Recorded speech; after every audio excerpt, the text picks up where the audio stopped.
Your network is your net worth. And it doesn't matter if you're a e-commerce seller in your mom's basement selling arbitrage items or if you're the CEO of a multi-million-dollar company. You need to network to build your brand and to grow your business. In this episode, my good buddy Pablo Gonzalez is going to talk to us about how to do that.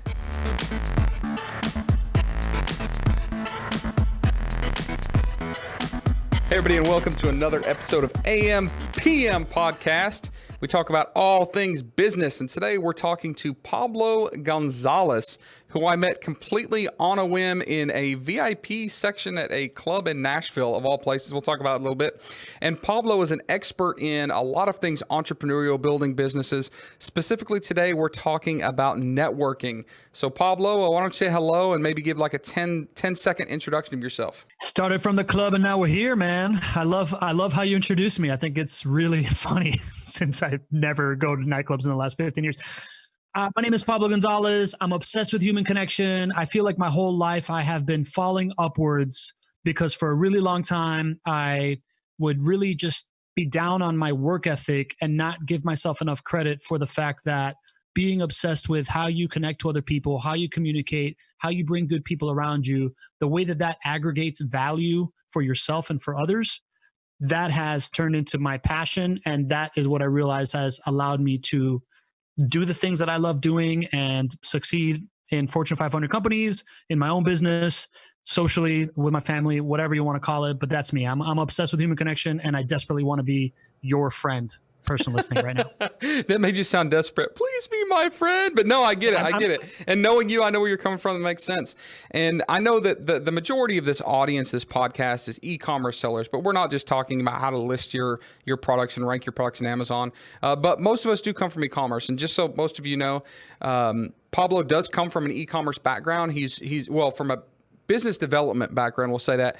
But one of his more recent employers is the VP for a software company that provided services to Amazon sellers. So he gets the space, he gets where we're coming from. We want to talk a little bit more broadly about business in general, but all of this applies to whether you're a service provider, whether you're an e-commerce seller, whether you're a brand connector, whether you're a digital marketer, it doesn't matter. And I think that networking, connecting is so important to talk about because, again, I'm assuming I'm speaking to an e-commerce audience here. We like to be hermits, okay? A lot of people that are e-commerce sellers like to work by themselves. They're not very public. They don't get out. They don't network. They don't talk about what they're doing for various reasons. But a lot of times they're hustling. They might be selling, millions of dollars worth of products out of their garage, and even their neighbors and their closest family members don't know exactly what it is they do. And I think there's so much value in networking. I know that education is important, and there's a lot of people that listen to every podcast and they watch YouTube videos and they take courses. That's great. But nothing can replace human connection and the power of networking and learning and the value of teaching other people and picking up things that aren't specifically talked about in a webinar. Like, it helps us in life. It helps with our family. It helps us in our business. It helps us succeed in everything that we do. So Pablo, in his wonderful musical rendition that he just graced us with, what we're talking about is we were at Funnel Hacking Live. What was that, a year and a half ago? January 2019. And I went to a random networking thing. He went to a random networking thing. We both somehow weaseled our way up in like this VIP booth with this big, ended up being a complete tool, but this influencer. And we bumped into each other, and Pablo's like, "Hi, my name's Pablo. What's your name?" And I'm like, "Oh, great. It's going to be one of these guys that just won't shut up, Turned out we had like a really meaningful conversation, and we ended up talking for a long time. We've stayed in touch. I've had him on another podcast. He's had me on his podcast. We've made some business connections. And Pablo, I watch his content. He's got content all over the internet, and he talks specifically about like the value of human connection, right? And that networking. So talk to me about networking, man. Listen, Tim, there's this quote by Ralph Waldo Emerson that is, "In my travels, every man I meet is in some way my superior, and in that I can learn from them." I take that quote really, really to heart, to mean that every single person I come across is inherently unique. We've all had a different journey, no matter what even if we have the same expertise, we arrived at it a different way. We have, different experiences that shape that opinion, that perspective. And when you start taking that really, really seriously about understanding that everybody has something to learn from, your network becomes your Google, right? You are walking into a conference, walking into a networking event it's like walking into a library, right? Like all the knowledge that you can unlock, all the advantages that you can create, and this access that you can now have for yourself can really truly be life-changing. And I have found that throughout my life, from being a young kid till now, right? Like I'm the most American person in my family. My first formative memory is walking into preschool in Miami and being the only kid that didn't speak English, and wanting to figure out how to fit in. And that kind of shaped me. So I've always approached everything from an outsider, trying to get in perspective. And the moment that I started realizing that you are more able to achieve the things that you want through others quicker, right? The same way that building an audience, the quickest way to build an audience is through other audiences. That works in a person to person level, and it really, really works at scale. And if you can dedicate yourself to this, you can become the person that has one phone call away access to whatever you need, right? So specifically like conferences and, like where we met, right? Most people go to these things, and I know e-commerce sellers do this, right? Like I know e-commerce sellers are very into the educational component. They spend a lot of time on YouTube. And let's face it, you spend a lot of time as an e-commerce seller, you spend a lot of time a computer screen with your team across the world doing your thing, whatever. But when it comes time to make a decision and to cross a threshold that you've never been before, you can get paralyzed because you don't have that outside perspective. You don't have other people to bounce stuff off of, and having that around you becomes a very, very valuable tool to know when to hold them and when to fold them and when to walk away, when to run, right? Like just having a bouncing board on whatever subject you might need is an insanely valuable tool. And I learned this, quite frankly, in 2009. I started a green building consulting company in Miami, and I was the only green building expert in town, right? So like whenever I had to create a proposal or I had a conversation to have, I just didn't know, from 0 to 10, how close I was to hitting a target. And then when I came into the e-commerce world and I realized that all these online sellers have a similar experience, I realized the value that networking and bringing them together, and why masterminds are so important, and why going to a conference, back to my original point, not just to learn from the person on stage, right? Like whatever you learn from people on stage at a conference, you might take home 1 to 3 things that you'll start implementing, you'll start refining.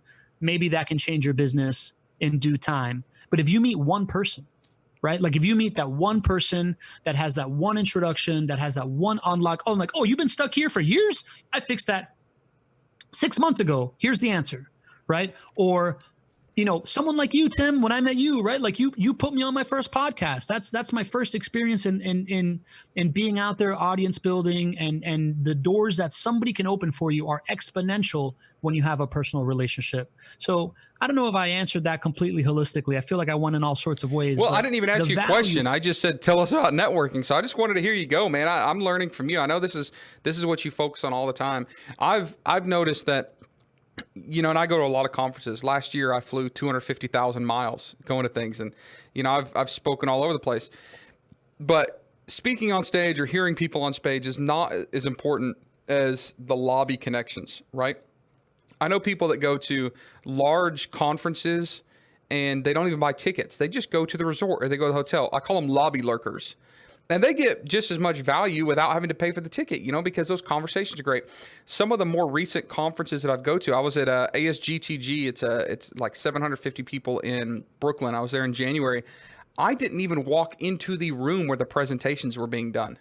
I don't even know what the stage looked like because I stayed in the lobby. I sat at tables and ate great food and just met a ton of people. And it was amazing. And that networking, like, you can't replace.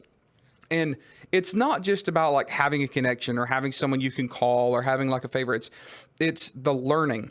And what I think is interesting is it's not just the learning that you can have from your interaction with one person, but the interaction you see with that person and another person, right? So I have a coaching group called the Centurion League, and I didn't want to build a course. I didn't want to, have webinars. I wanted conversations. So twice a week we get on a Zoom call, and that's what we do. And on Mondays we have what's called a roundtable. And I had this idea because some of the most profound learning I had in business, e-commerce, life, whatever, was sitting around a round table with a bunch of strangers. And especially when I got started, I didn't know what to ask. I didn't know what problems were coming up in my future. So I didn't know, but this person over here would talk to this person over, then this person would ask this person a question, this person would answer, and this person on the other side of the table would have an opinion. And I'm learning stuff I didn't even know I needed to know. And now 6 months later, 12 months later, a year from now, I run into something. I'm like, oh, I remember that conversation. I hear it. Or I hear an idea or a thought gets spawned. So like networking isn't just about one-on-one. Networking is like accessing a web. Like it's like you enter this point of a network and there is unlimited potential of contacts, of relationships, of pieces of information, of knowledge that go in 360 degrees around you. So when you insert yourself into a network, it's massive. Now, networking's hard. Now, I'm going to stereotype a little bit, all right? I'm going to say that a lot of e-commerce sellers are introverts that don't like to talk to people, that don't like to meet strangers, that don't like to get out of their house, that don't like to go to trade shows. I was once at this conference where they had I don't remember what they call it, but it's like a quiet room. It is a room at the convention center where they literally put a bunch of chairs against the outside wall of the room facing the wall. And it was for introverts where if they just felt overwhelmed, and not just introverts, but people that are just overwhelmed, like they could go sit in this chair, and if they were in this room, they know that they were to be left alone and just let themselves recharge, right? I'm not saying they're like scared of crowds, but like that's how people would just recharge. You know, they just have to have a minute to like, so we know that this community has a lot of people like that are scared to get out there, put themselves out there. They undervalue themselves. They have more content and more wisdom than they realize they do, and they need to share it. How do you tell people, hey, get yourself out there? Like, here's one step to start on this networking journey if you're not doing it, to access this abundance of connection, community, and knowledge? Yes, I love this question. I want to make a distinction first. There is the difference between introverts and extroverts. It's not that introverts are shy. You know, there is shy introverts, and then there's not so shy introverts, and then there's shy extroverts and not so shy extroverts, right? It's not that they're shy or not. It's not that they can have a conversation or not. It's that introverts get drained by person-to-person interaction and energy, and extroverts receive energy from that, right? Like when I'm in a room full of people, I'm like Superman staring at the sun. I'm just like, ah! And I come home from a conference and I'm like all jacked up for like 3 days on Mountain Dew, and I'm unbearable to my wife because I'm like super, super energetic. But those rooms that you talked about, for the people that get drained on energy, that's fine. Go and recharge, right? Because that doesn't affect, you know, if you should network or you shouldn't network. I think it's just energy management. And I completely encourage that.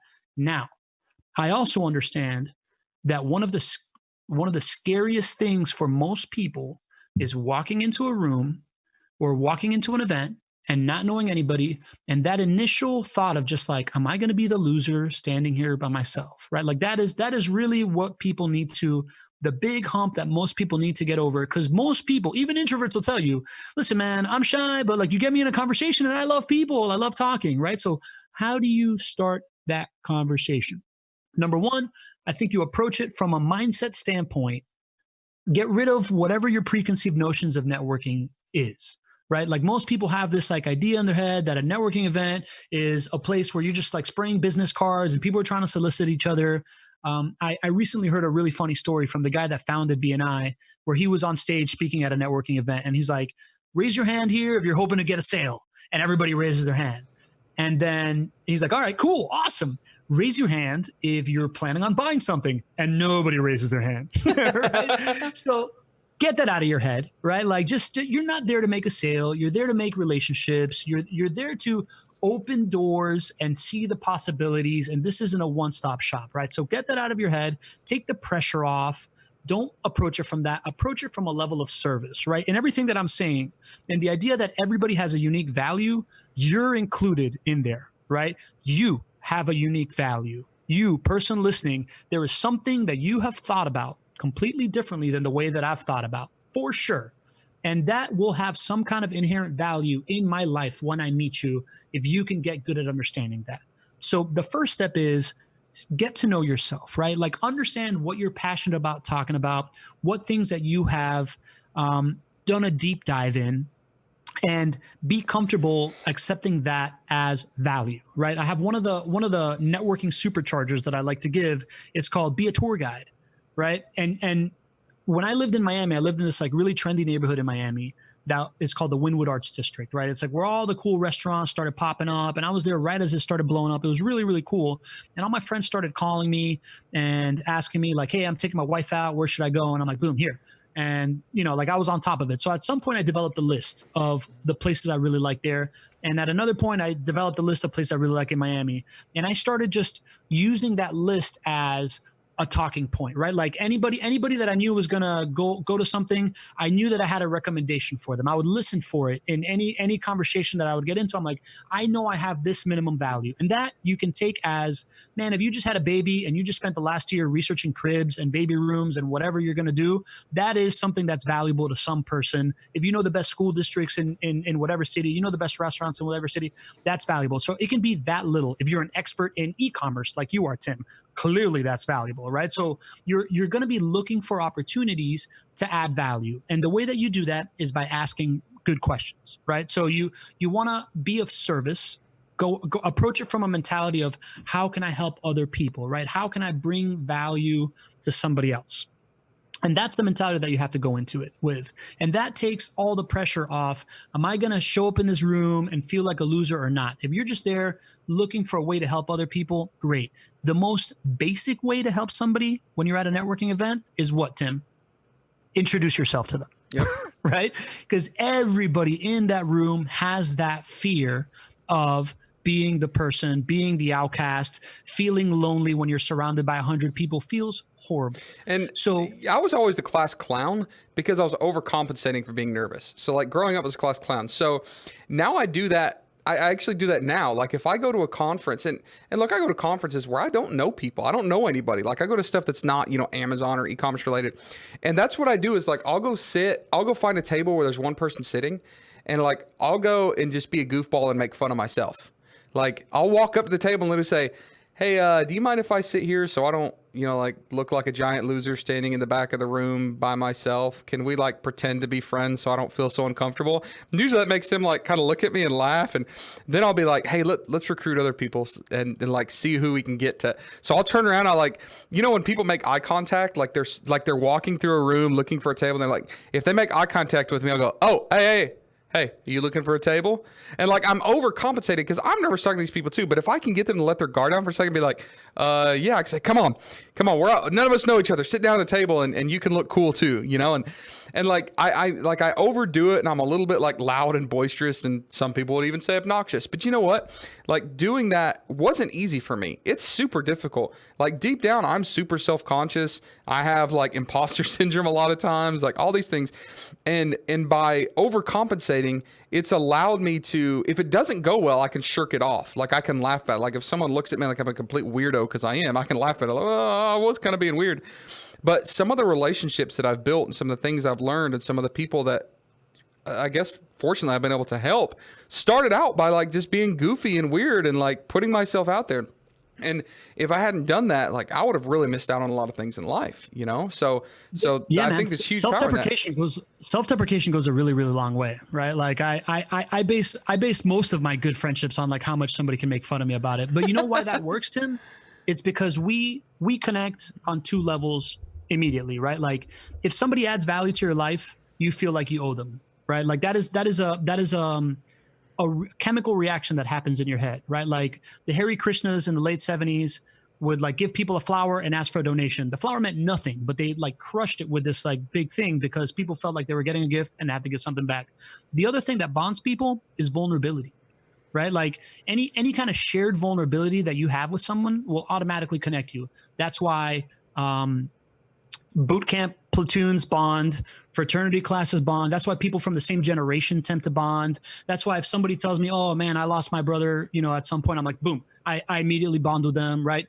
It is that really, really bonds people. And that is where self-deprecation hits, right? Like if you can be lighthearted and make fun of yourself and say, oh, I don't want to feel like a loser, that person that was sitting there by themselves can totally relate to that. And it brings me back to something that Dean Graziosi said at Funnel Hacking Live, where we met, which is people don't follow, create relationships with, do business with people that they understand. They follow, create relationships with, bond with people that they feel understand them, right? So if you can be vulnerable in a way that somebody can relate to it, that's an instant connection.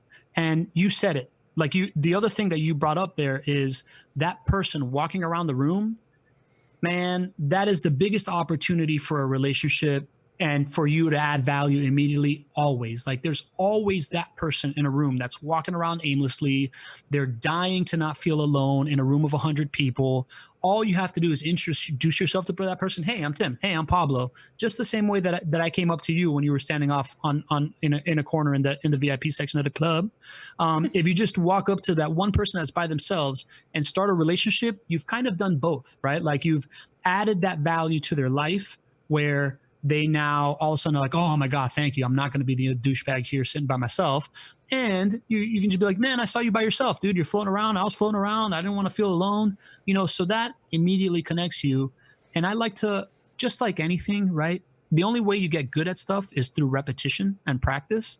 And I think that when you're walking into a networking event, the best thing that you can do for yourself is get that first rep in, right? Like introduce yourself to somebody, just start a conversation. The moment that most people get into a conversation, they get out of their own head, they go into storytelling mode, they go into listening mode, and you just become way more comfortable. And that second introduction is way easier. So that person floating around is one perfect person to get that first rep in. There's also, every time you're walking into a conference or a networking event, sometimes you're walking through a lobby, sometimes you're taking an elevator. It's pretty clear who's walking there, right? Like who's going into the event with you. That person that you're walking next to, hey, are you going to this event? Oh, hey, I'm Pablo. Walk and talk. Boom. That's one rep on the way in.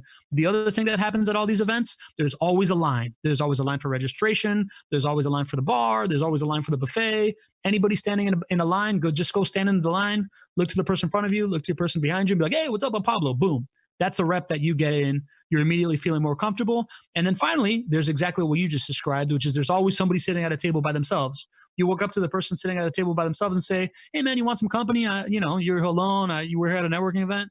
Boom. That's another rep, right? So that to me is the overall way to enter one of these events and get over that fear is by approaching it as I'm doing a service to anybody that I'm introducing myself for. And then you look for these 4 categories of people that are inevitably going to be there waiting for you to help them out. And let me say this, we're talking about a very specific thing. We're talking about like going to a conference or a trade show, but what we're talking about applies to everything. And everybody that's listening to this is a business owner or an aspiring business owner.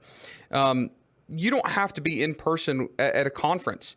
You can be just communicating and networking with people at the grocery store, in line. Like there's a million places you can do this, because the business success isn't based just on business connections or apparent obvious business connections. It's about connections. Somebody can connect you to somebody else. Somebody can give you an idea. Somebody can talk about your brand. Like someone can become a brand advocate. Someone can be an influencer. You don't even know it. So we're not like, we're using networking events and conferences as examples, but this applies everywhere. It also applies online. There's a million places you can apply this stuff online. Like Pablo's talking about sharing information. If you know the answer to a question that somebody's asked in a Facebook group, get in there and answer it. It's really amazing how many times I've answered a question, which has led to a long conversation, which has led to me learning something, and it's led to me, starting some sort of relationship with a person that's added value to my life, and I've added value to life.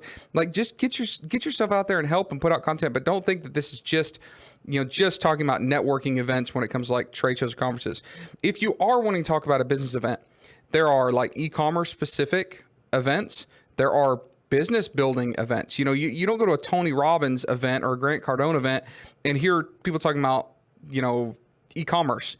They're talking specifically about just building business entrepreneurs. And you can go to small meetups, like you're down there in Miami area, you need to hook up with Carlos Alvarez. You know what I'm talking about? Look, yeah, Carlos, man, I recently met Carlos at the Podfest. Oh my gosh. So Carlos has a free meetup where people show up for before the COVID thing happened for free on Saturdays. And like me and Carlos, I love that guy. Like, you can go to just places and have coffee, that are meetups for Amazon sellers or for e-commerce sellers or entrepreneurs or BNI, the Business Networking International. I've been to those events before. It's everywhere. It's all over the country. If you're a brand owner, you have to network to push your brand, right? Whether you're a private label seller on Amazon or Shopify, or you've got a brand you're getting in brick and mortar stores, it doesn't matter. Networking is important across all sorts of facets. But how do we do it? You have a formula, all right? You have a formula for building networks. Do you want to share at least the high level of that formula right now? Yeah, man, I would love to. And I'll start off by saying, because you were talking about good opportunities to network and to meet people that can add value to your life.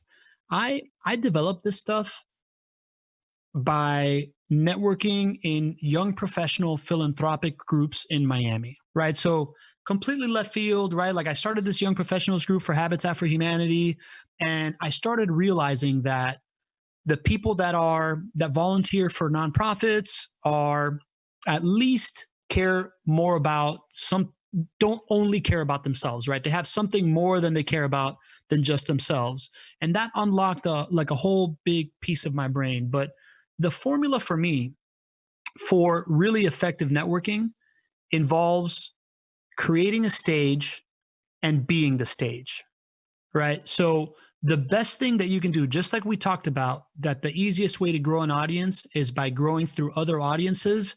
The best way that you can grow a network is by being able to promote other people in your network.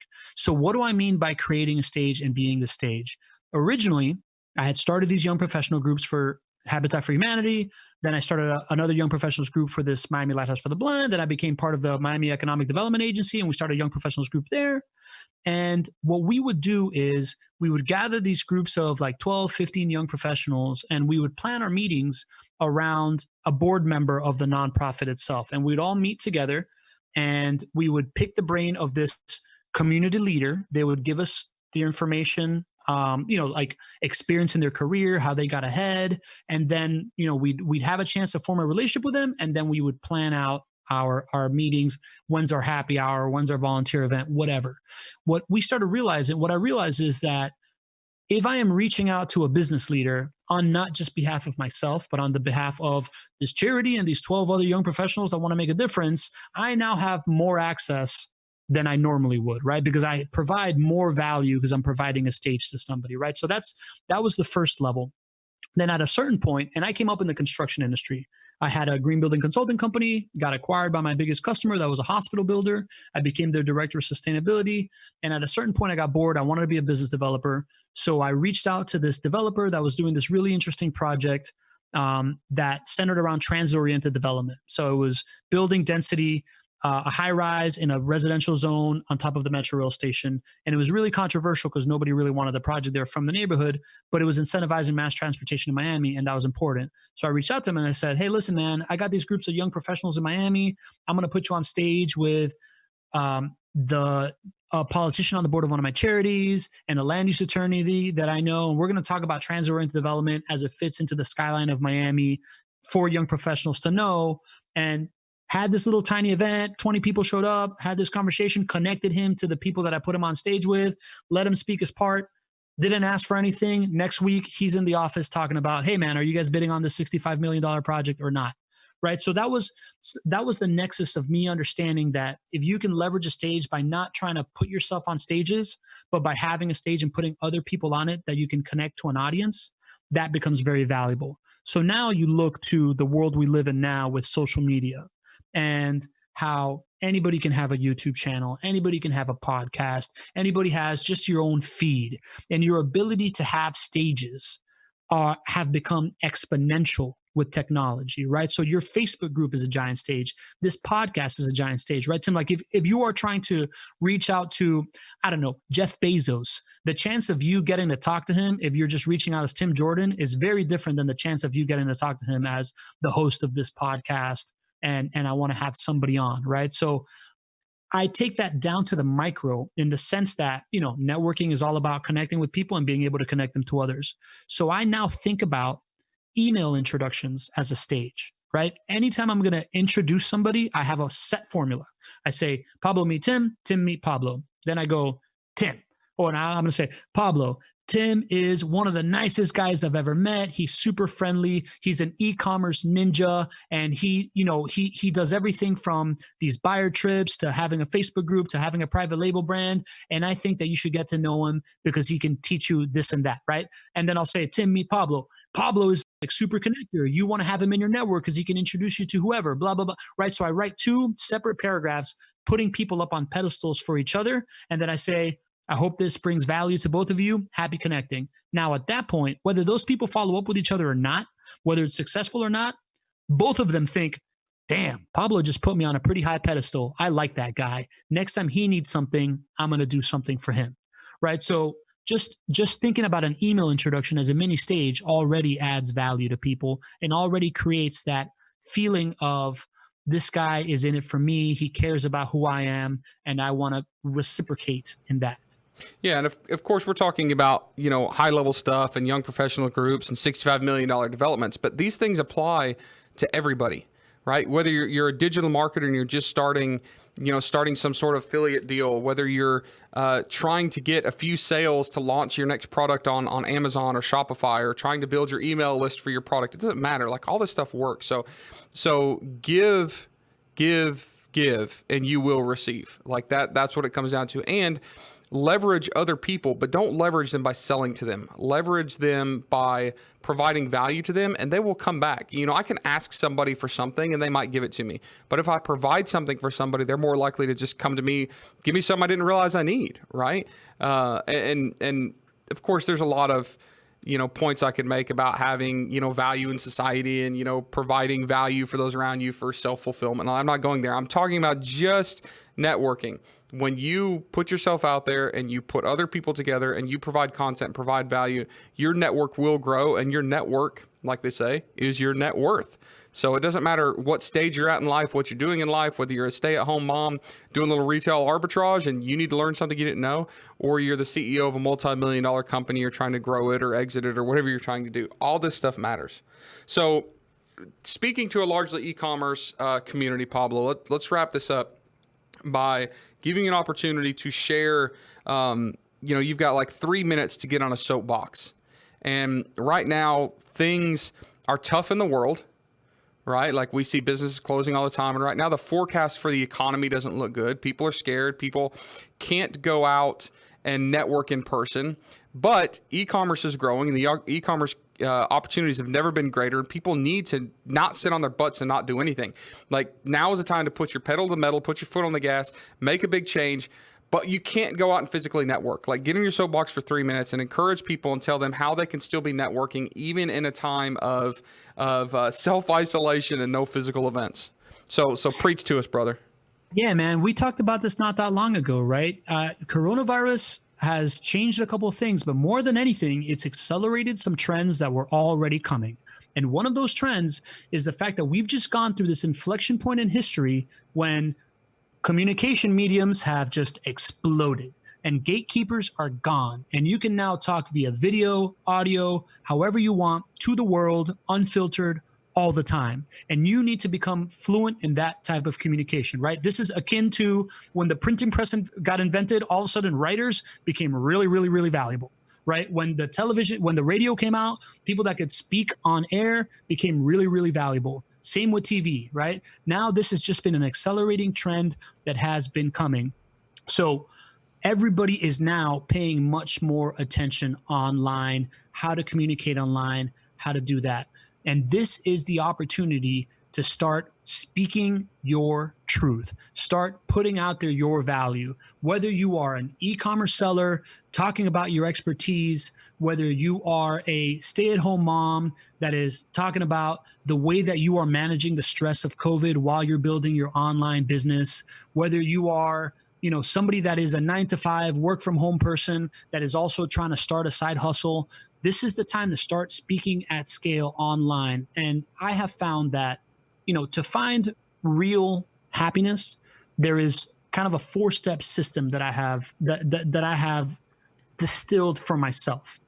Number 1 is find something that you're really, really good at that you love doing, right? So once you figure that out, dive into that and start talking about it nonstop and figure out a way to serve others with it. Right? Like once you have iterated through understanding how this thing that you're good at can serve others with it, then figure out a way to monetize that in a way that is not doesn't lose authenticity, right? So if you're an e-commerce seller, you need an audience. If you're a digital marketer, you need an audience, right? And it doesn't have to be an audience. Like, let's say you're selling dog toys, right, on Amazon. You don't have to make an audience around your dog toy. You can make an audience. If you're the stay-at-home mom and you know how to manage kids and you know these things, right? Like, you've figured out some truths of how to like balance your day and not go crazy during Corona, and you're talking about that, talk about that at scale online, and it'll draw people that connect to your message. And those people that connect to your message are then going to ask you, oh, and then what are you selling? Okay, I'm in, right? So that is the way that you would monetize a service that you have to others in a way that you don't lose authenticity. And once you have that figured out, you can build a business around it, man. But the bottom line is that the human being is the quintessential social animal. Like, we did not get to the top of the food chain because we're the strongest, because we have the sharpest teeth, because we have, you know, like chameleon-like coloration. We got to the top of the food chain because at a certain point, one caveman looked at another caveman and they said, you know what, man, let's work together to take down this woolly mammoth. And they figured it out, right? And then we populated cities because one Roman looked at another Roman. They're like, man, if we can build an aqueduct, this sanitation thing, we can congregate, right? Like, we got to the moon because a bunch of engineers and a bunch of like shipbuilders and scientists and a couple of stud athletes and a political system decided we're going to put two dudes on the moon, right? So if you are an entrepreneur, you're building a business, right? Whether it's e-commerce, whether it's marketing, whatever you're doing, if you want to do it well, you need to get good at understanding how to bring people together around a message, around a mission, and working together with others in order to accomplish anything great. And if you're out there to sell $1 million on Amazon this year, guess what? That is an amazing accomplishment. So get good at this. The faster you get at bringing people around you to help you reach your goals and you helping other people reach your goals, the faster you're going to get there and exceed your own expectations. That's my soapbox, man. Amazing. It was longer than 3 minutes, but it was worth it. So, Pablo, if people want to get in touch with you, how do they find you? Connect with Pablo. That is my website, connectwithpablo.com. My email address is youshould@connectwithpablo.com. My Instagram address is connectwithpablo. I would say I would love for you to connect with me on LinkedIn, but the easiest way is to go to my website because there's a bajillion Pablo Gonzalez's in the world. But that is my favorite place that I would like to connect with people on. And I also have a podcast called The Chief Executive Connector that is based around everything that I just said, right? Like, everybody that I meet, who I learn from, how I learned it, how I get them into my network, and how you find value in others. And surprise, surprise, there's a really good guest coming on it called Tim Jordan. Awesome. Well, thank you so much for being on this one, Pablo. It's great to see you again. When all this travel restriction stuff frees up, we need to make sure we meet up somewhere. And I'm gonna let you take me out to one of these good Miami hole in the wall restaurants that you know about that is off the beaten path. Thank you all for listening. We're gonna eat some bomb Cuban food, buddy. I know, I'm excited. Thank you all for listening to another episode. Appreciate you listening in. Appreciate you listening to the end. Make sure if you found any value in this that you share it with anybody that might want to hear it. Make sure to hit that subscribe button. Follow us Facebook page, AMPM Podcast. Also go to ampmpodcast.com. We got a lot of cool content and stuff on there. And we will see you guys on the next episode.